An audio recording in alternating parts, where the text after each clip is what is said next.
For the past year, iOS has looked dated, set in its ways, and rather unexciting. But Apple's borrowed the best bits from its rivals to create iOS 7. It's not perfect, but it's so much better. Stylistically, it's not a drastic departure from what we're used to. Apple's stuck with the concept of horizontally scrolling pages of tiled icons, which have taken on a cleaner, flatter appearance complemented with a new, slimmer font. The phone wallpaper shifts slightly as you rotate the screen, showing off a slick 3D effect that seems to lift the icons above the wallpaper, which is enhanced by the smooth zooming transitions as you open and close apps and unlock your iPhone. The attention to detail is beyond anything we've seen on a mobile OS.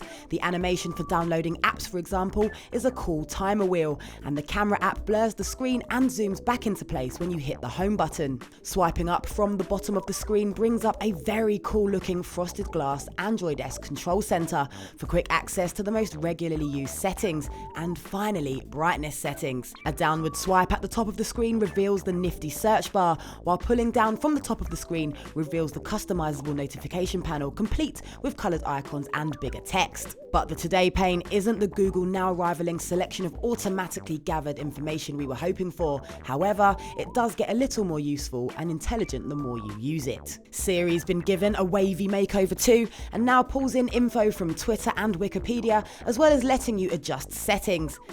The same goes for the App Store interface, and that long-awaited auto-update app feature has finally arrived. Plus, newly purchased iOS 7 devices now get free access to some of Apple's own applications, including iMovie, iPhoto, and Pages. Now, the new design is without a doubt cleaner and more modern than iOS 6, but sometimes its minimalist approach goes a bit too far. For example, you can now swipe across large app folders, which ultimately slows down the process of finding and launching an app, completely ignoring the need to get rid of partially populated home screens in the process. A double tap of the home button triggers access to its new card-based multitasking system, but one of the biggest changes has to be the Safari web browser, which keeps bars and controls hidden for a frameless display. Scrolling to the top or bottom of the page or tapping the URL bar brings them back again, while swiping horizontally from the edge of the screen takes you back, and we just love its gorgeous new Rolodex-style carousel for open tabs.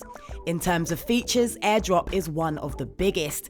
This Wi-Fi based file transfer system is handy, but currently only works on a selection of iPhones, iPads, and iPod Touches. It's a great way to swap pictures and links between devices, but it does feel a little bit of a letdown without integration with AirDrop on a Mac. But despite our grumbles, it's quick and simple to use.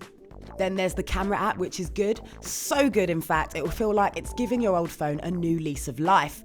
A flick across the screen switches between modes, while the Instagram-style filters, which you can add during and after shooting stills, will no doubt have mass appeal. Square format and panoramic stills are thrown in on selected devices too. Photos are now arranged into groups, which have been called moments, collections, and years, rather than the chronologically ordered stream of the old-style camera roll. The share option has also been tidied up, so you can now add pictures or video directly from the share page without having to go back to the main camera roll. It may be sexier, but this is essentially the simple and efficient OS we've all been used to. That means no widgets or live tiles. The notifications pull down is the closest you've got, and there's very little customization. Apple has kept the focus on apps, which is one of its major selling points over Android rivals. So if awesome apps, a slick interface, and a sense of security are top of your list, iOS 7 is a clear winner. But if you prefer to do things your way, the customizability of Android Jelly Bean cannot be beaten. iOS 7 may give you just one option, but it's a beautifully crafted operating system with plenty of new features that make using Apple's mobile devices easier and more enjoyable than ever.